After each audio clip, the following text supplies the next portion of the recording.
soal itu Mangga, so mas. Minta tolong itu dulu. oh iya mas, lupa.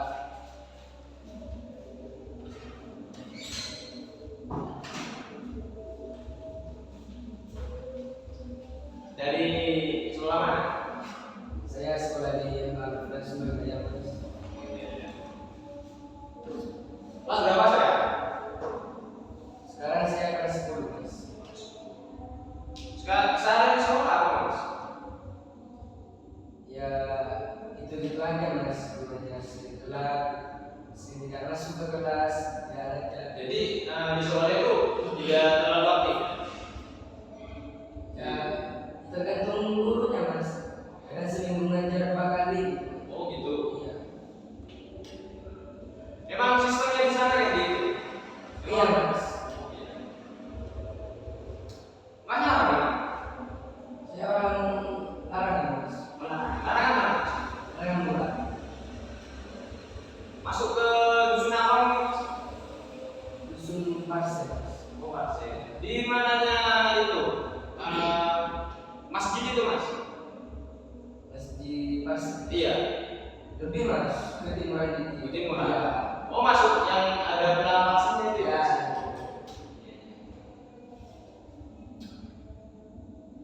Jadi sebelumnya sampai udah kenal saya?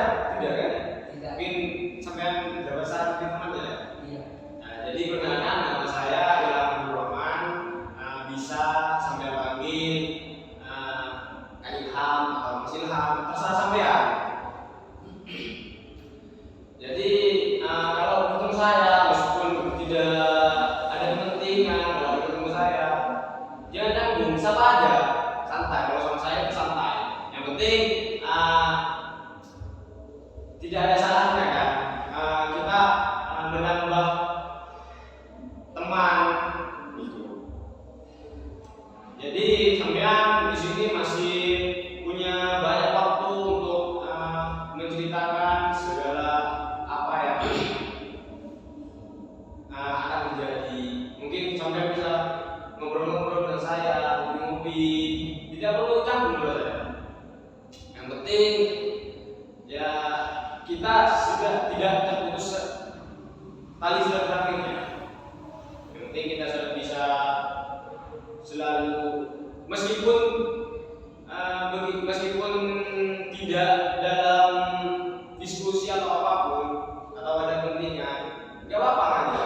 Kalau memang saya kosong, tidak ada jadwal apapun, saya bisa saya pasti datang untuk apa ya? Untuk kalau sampean ngajak hobi saya. Sampean kok kayak ngurung gitu ya? Emang ada masalah apa? Mungkin di sini saya tidak bisa membantu sampean 100% untuk menyelesaikan masalahnya sampean.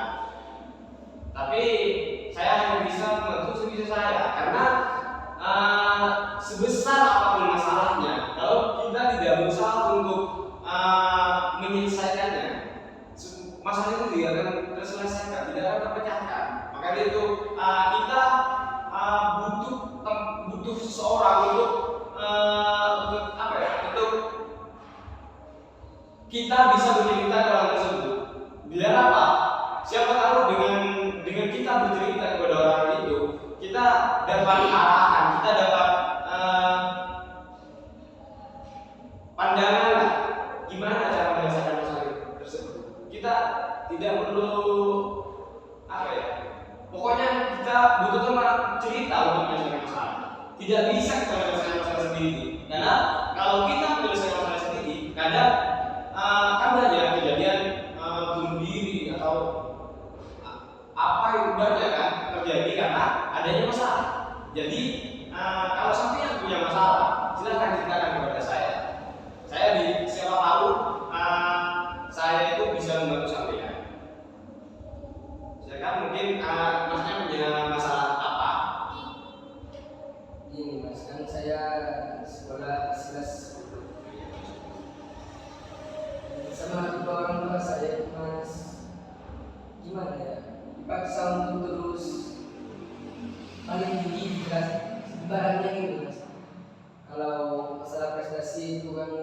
harus nomor satu terus gitu. Kalau masalah di kelas harus peringkat satu terus gitu. Sedangkan saya kan nggak suka kalau dipaksa. Saya mau belajar sesuka saya gitu. Nggak mau dipaksa-paksa orang tua. Sesuai kemauan sampean gitu ya Mas. Iya. Sesuai kesukaan sampean gitu.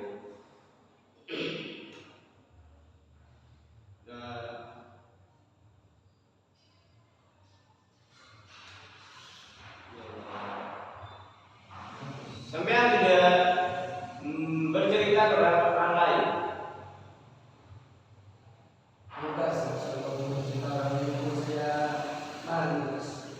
Ke teman-teman saya aja nggak mau mengungkapin itu mas. Takutnya di apa kayak di rendah-rendah gitu. Oh, jadi sampean itu murung kayak kurang semangat gitu karena kamu sebenarnya punya masalah, tapi kamu malu untuk menceritakan kepada seseorang ya gitu ya. Iya. Iya. Jadi kalau di BK itu kamu belum tahu kan ya? Saya kan dari kampus Jaya Madura, saya dari prodi BKPI, bimbingan konseling pendidikan Islam, di mana di BKPI tersebut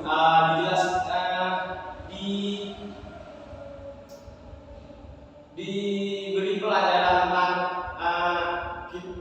bimbingan dan konseling, yaitu bimbingan tersebut yaitu apa ya? Bimbingan itu sebelum terjadinya sebuah masalah, seperti kayak gini. Kita menjelaskan untuk anak muda tidak tercampur dengan tidak minum-minuman, tidak alkohol, tidak sabu-sabu, tidak narkoba. Itu bimbingan sebelum terjadinya masalah. Dan konseling tersebut adalah sebuah masalah yang akan kita selesaikan, gitu mas. Nah, dan di BK itu ada beberapa asas mas. Ada beberapa asas ya, dan salah satu asas tersebut yaitu asas kerahasiaan, di mana asas kerahasiaan itu apa ya? Kita dituntut untuk merahasiakan data-data atau segala keterangan yang dari konseling. Jadi kita tidak boleh membocorkan kepada orang lain. Gitu mas. Jadi kalau kalian cerita kepada saya,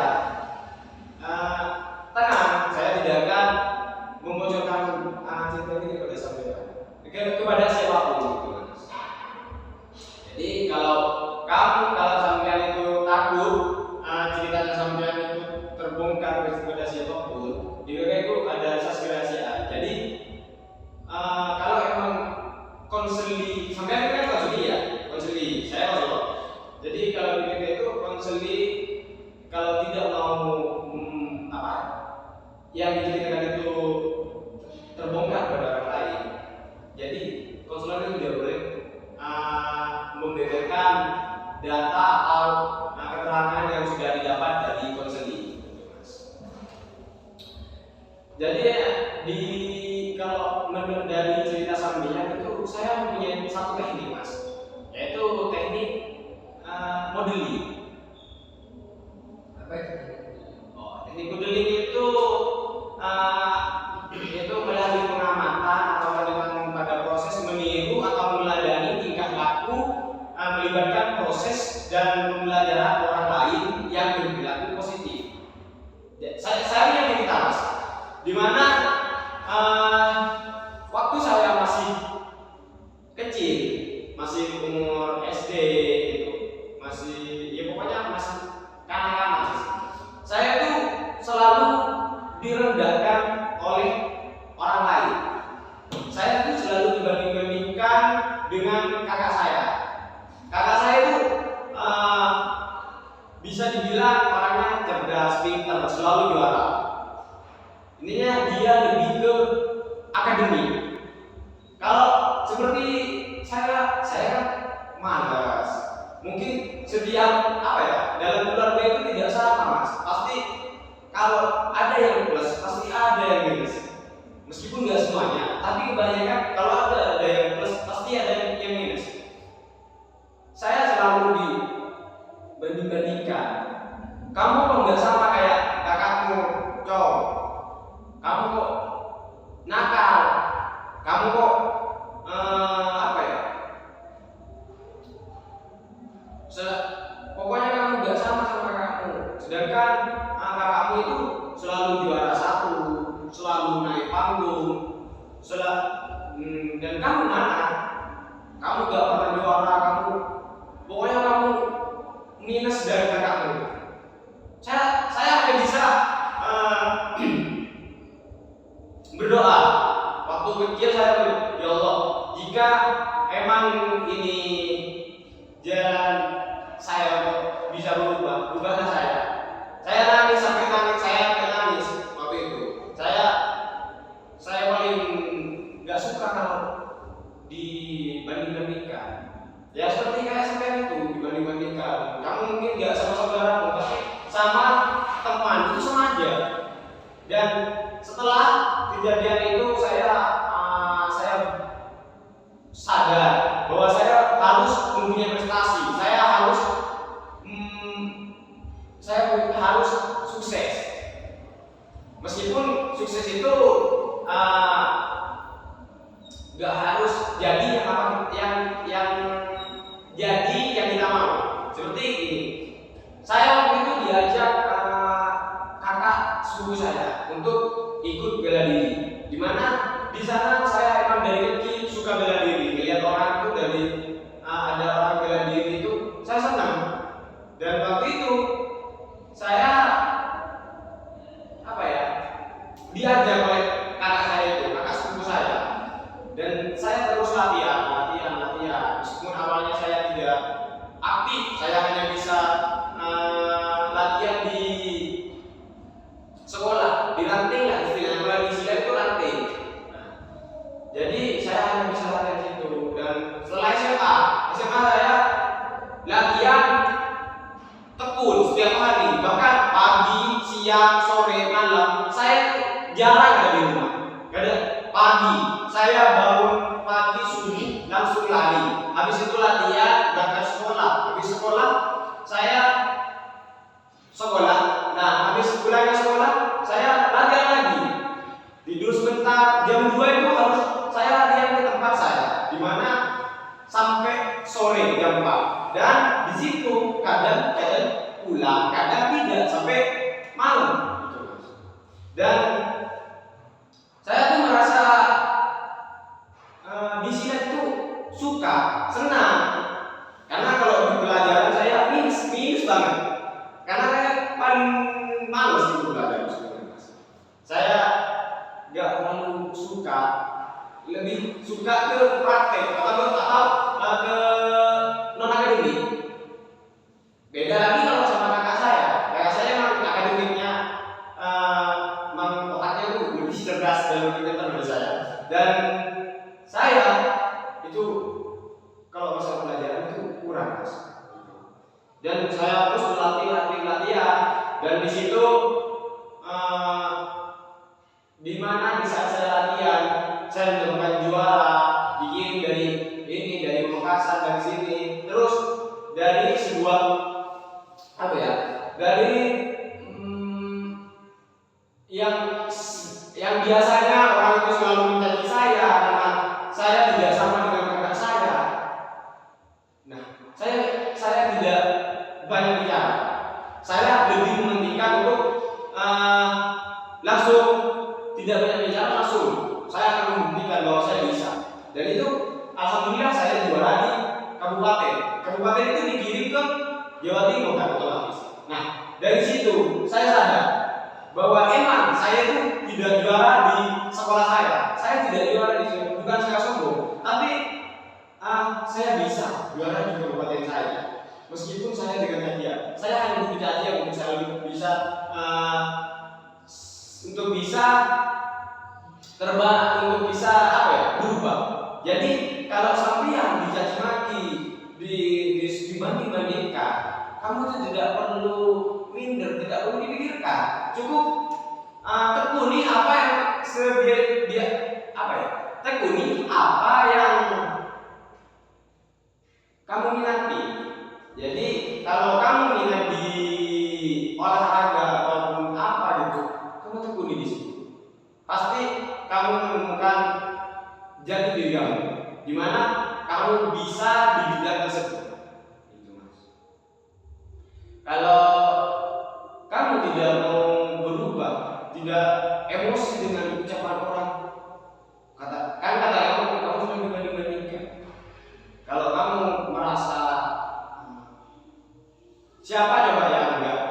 kesal, nggak emosi jika kita selalu dibanding-bandingkan. Jadi kalau kamu merasa kamu itu kurang, kamu itu rubah sendiri. Gak usah kamu apa ya? Gak usah kamu minder, gak usah kamu murung kayak gitu.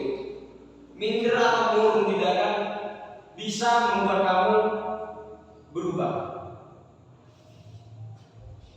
Tidak perlu membalas ucapan orang. Kamu cukup diam dan membuktikan bahwa kamu itu bisa, bahwa kamu itu tidak sesepele itu. Kamu mungkin tidak bisa di bidang akademik, tapi kamu bisa mungkin di bidang non akademik seperti saya. Saya emang tidak bisa sama sekali di akademik. Saya sudah banyak mengikuti lomba, entah dari sekolah itu pernah ikut apa ya? Pokoknya lomba pelajaran, tapi saya nggak bisa. Tetap saya tidak bisa. Tapi kalau di silat, alhamdulillah saya sudah pernah, meskipun tidak banyak, saya sudah pernah juara. Dan saya alhamdulillah sekarang sudah tidak ngaturin lagi, sudah hanya melatih. Di situ saya sekarang sudah bisa bersyukur dengan saya sendiri. Karena apa? Ya saya tidak terlalu jadi beban kepada orang tua saya, dan orang yang selalu merendahkan saya sekarang sudah tidak lagi merendahkan saya. Dimana saya juga sekarang ngelatih. Berkat saya ikut silat, saya sekarang ditarik sekolah dekat rumah saya. Itu sekolah saya dulu, dan itu sempat saya latih. Dimana dari guru olahraganya mungkin ada kesibukan lain, itu berhenti dari sekolah, dan gurunya itu meminta saya untuk menggantikan guru tersebut, gitu mas. Jadi alhamdulillah saya, walaupun saya dulu yang sering dicaci, dimaki, dibanding-bandingkan, sekarang alhamdulillah saya sudah bisa menjadi orang yang tidak direndahkan lagi. Meskipun pasti ada dalam kehidupan itu, pasti ada cacian, makian, itu pasti ada. Kita pasti tidak luput dari itu. Dan percayakan pada proses kita, meskipun kita tidak mendapatkan 100%, setidaknya kita bisa merubah. Roda itu berputar mas. Kalau kita mau berproses, mau berusaha, itu kita pasti bisa. Dan apa ya? Dan gimana kalau kita tidak berusaha, sedangkan kita selalu apa ya? Dicaci maki. Tidak, kata saya tadi, tidak usah membalas, tidak usah kamu iya emang saya, tidak usah, cukup diam, sadari, dan buktikan bahwa kamu bisa. Kamu bisa merubah semuanya itu bisa kalau kamu berusaha. Jadi rubahlah diri masnya sendiri. Jangan sampai emas itu termakan oleh omongan orang lain sehingga membuat emas gagal dalam segala hal. Makanya kan mungkin sampean itu anak pertama atau anak berapa?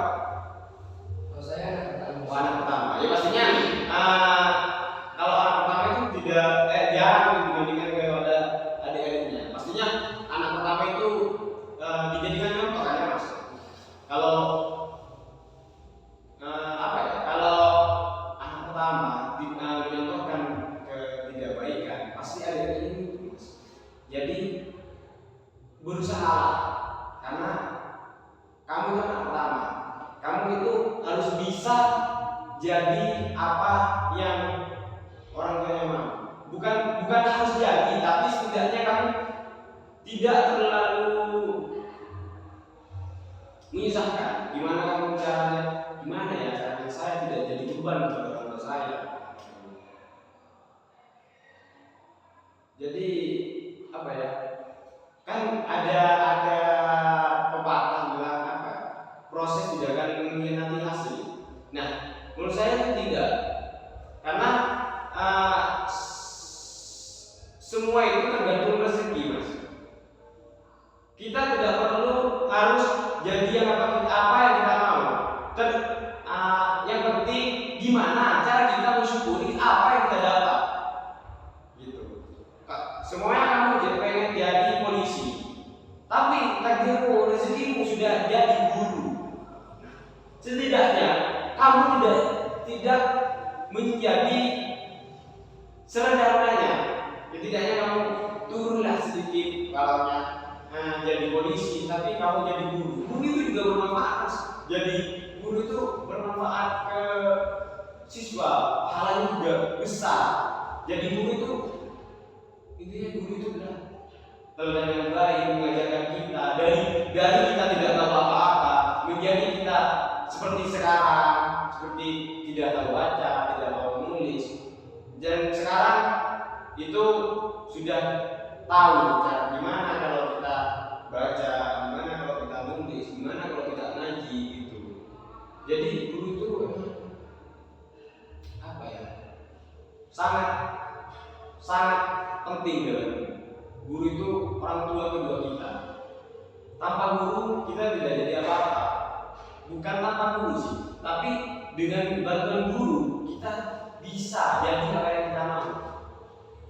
Masa orang tua kita mau apa ya? Menjalankan semuanya, di mana harus kerja, di mana harus yang orang tua laki-lakinya kerja cari nafkah, yaitu cari nafkah untuk kita bisa sekolah, kita bisa makan, kita bisa beli apa yang kita mau. Dan ibu orang tua juga siapa yang mau masak, siapa yang mau nyuci baju gitu. Dan entah lagi kalau ada adiknya. Kalau ada adiknya kan lebih rugi lagi. Masa masih mengurusin kamu belajar? Kita belajar dulu ya. Gak mungkin kan? Kamu dituntut orang tua, kamu diajari orang tuamu terus. Pastinya orang tua hanya apa ya? Ngasih sedikit-sedikit lah. Gak pas semuanya. Cuman dari guru itu kan banyak ilmu, mungkin orang tuanya hanya membantu gimana ngajarinnya gitu. Tidak semuanya orang tua. Kalau sepenuhnya kita bebankan kepada orang tua, itu tidak bisa. Kasihan orang tua kita. Iya, kalau orang tua kita pintar semua, ya guru, mungkin orang tua guru, mungkin mengajari, tapi tidak semua guru bisa menguasai semua materi ya. Iya, gitu. Jadi berubahlah sampean, jangan pernah kamu sampean minder, jangan pernah sampean takut dengan hal-hal apapun. Jika kamu ingin berubah, kamu pasti bisa. Jadi dari cerita saya tadi, mungkin Mas punya anak atau perasaan gimana sekarang perasaannya Mas setelah mendengarkan cerita saya? Alhamdulillah Mas, saya bisa sempat mikir tadi Mas. Itu benar kata sampean itu Mas, jangan mikir. Iya, jadi sampean sudah merasa lebih tenang ya? Awalnya sampean gimana? Berat gitu ya? Iya Mas, sampai saya mikir Mas mau kabur dari Oh iya. Sampean merasa tidak bisa menyelesaikan masalah itu. Saya sangat capek dengan masalah itu ya. Tapi sekarang gimana? Sampean itu gimana? Sudah bisa menerima semua dan bisa merubah semuanya itu. Sampai sudah yakin, gak kayak tadi, ya masih ragu atau gimana? Coba saya usahakan semasa mungkin. sejatinya gini mas, orang itu berubah pikirannya, berubah perbuatannya itu oleh dua hal, dimana dari perkataan yang pertama. Contohnya gini, sampai semuanya punya pacar nggak? Belum, punya ya. Sebenarnya gini, yang makan, kalau yang sholat, kalau kamu nggak sholat, nah itu contoh dari perubahan secara perkataan mas. Jika kamu melaksanakan, berarti kamu berubah dengan cara perkataan. Sama kayak disuruh orang banyak, kamu beli ini, ya sama kayak gitu. Kamu berangkat, berarti kamu sudah melakukan perubahan dengan cara perkataan. Dan yang kedua, perbuatan. Ya kayak yang saya ceritakan tadi mas. Yang saya ceritakan tadi, dengan kita mendengarkan cerita orang lain, kita bisa mikir gimana. Yaitu kamu harus menceritakan ke orang lain. Kalau kamu gak menceritakan, tapi yang mau diceritain itu, kalau kamu malu, orang itu harus bisa merahasiakan hasilnya. Tidak perlu sampean prosesnya sama seperti saya. Tidak perlu kamu nyari di makanan itu, tidak perlu. Yang penting semuanya kamu suka di matematika. Jangan di matematika. Coba. Gak harus semua pelajaran itu gak harus sampean apa? Gak harus sampean kuasai. Yang penting sampean itu tidak sampean punya keunggulan walaupun satu. Karena satu keunggulan bisa berubah. Jika kamu mempunyai banyak keunggulan, tapi itu tidak bisa berubah untuk bisa lebih sukses, bisa lebih maju, percuma mas. Pintar, tapi tidak ada gunanya. Gak apa ya? Ya gak ada gunanya kalau cuma pintar, tapi di situ juga gak ada akhlak. Kalau kita mempunyai akhlak yang baik, orang itu gampang mas untuk mengejar kita atau ramah terhadap kita. Kalau sebaliknya kita tidak sopan terhadap orang lain, itu akan orang itu akan jauh mas. Iya. Mungkin dari perbuatan itu, dari cinta saya itu tadi, dari perubahan perbuatan kayak saya tadi. Jika kamu ingin berubah dengan mendengarkan cerita saya, ya berarti saya berhasil begitu sampai. Itu kamu bisa merubah dengan cara perbuatan, menirukan atau meneladani perilaku positif seseorang. Jadi kesimpulan dari kesimpulan dari masalahnya sampean itu selalu tekan dengan apa yang diperintahkan orang tua sampean. Namun sampean itu tidak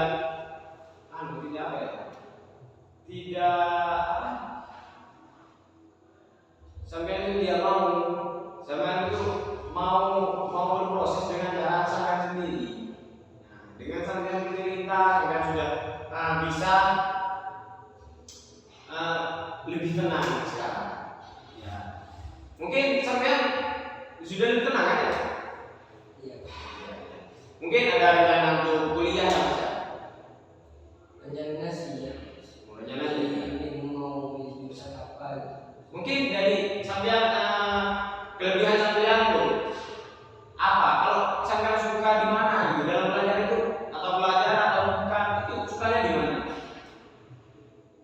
Bingung sih. Bingung ya. Jadi tidak perlu bingung untuk mencari jurusan mas, di mana tidak perlu kamu menirukan orang lain. Dimana kalau temanmu masuk prodi ini, kamu tidak perlu ikut. Kalau kamu memang tidak mampu, karena itu akan menyesatkan sampean dan menyulitkan sampean. Karena kemampuan seseorang itu beda-beda. Jadi tidak perlu, karena kan kalau seperti di kampus saya itu fakultas apa ya, bisnis gitu, ekonomi bisnis.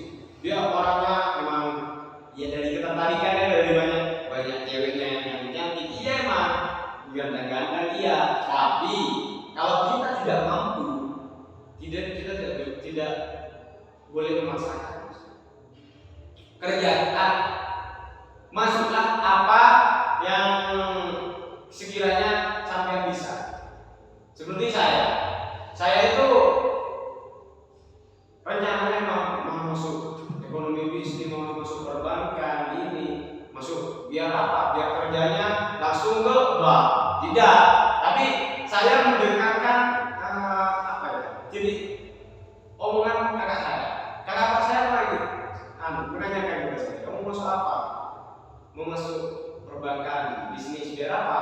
Biar bisa langsung keluar kuliah, bisa kerja. Pas kakak saya ini berkata, kamu kuliah bukan untuk mencari pekerjaan, di mana kamu hanya mencari ilmu dan pengalaman. Meskipun mau masuk teknik, mau masuk apa bisnis ataupun bank apapun, kalau kamu sudah rezekinya menjadi guru, kamu tetap menjadi guru. Dan saya mikir, oh iya. Dan orang kakak saya bilang, kamu mampu nggak di itu? Dan kalau kamu nggak mampu, apa kamu nggak kasihan kepada orang tua kita? Orang tua kita sudah tidak lagi muda, tidak lagi kerja seperti dulu.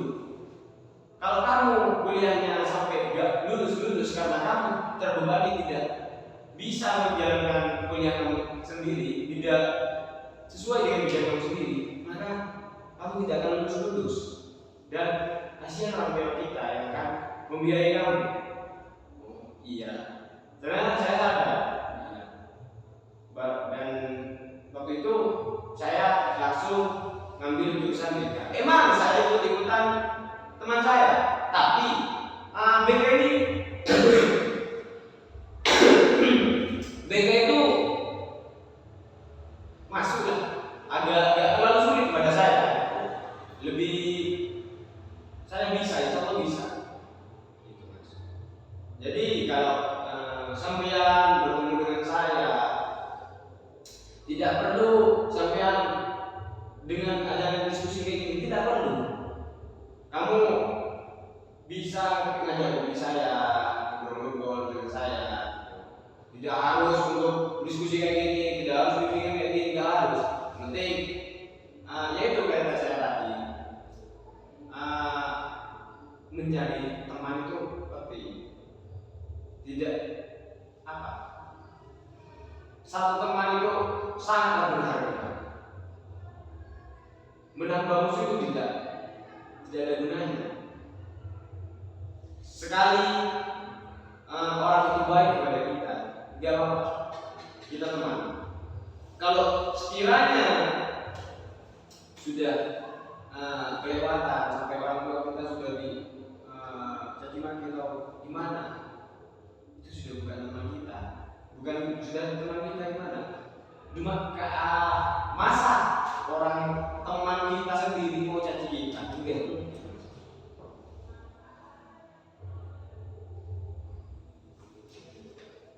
Jadi gimana, Mas?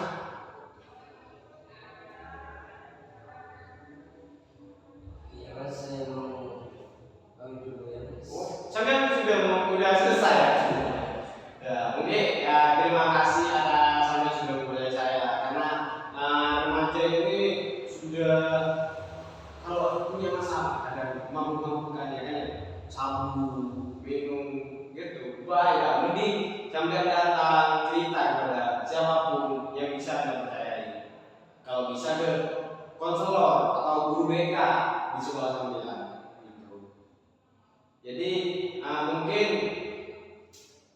saya tidak menyediakan apa-apa ini, cuman sampean sudah datang tiba-tiba dari luar, ternyata membutuhkan bantuan saya untuk menyelesaikan masalah sampean. Ya nggak apa-apa, Mas, kalau memang sudah mau pamit, mungkin bisa kita ngopi kapan-kapan gitu ya. Kami dulu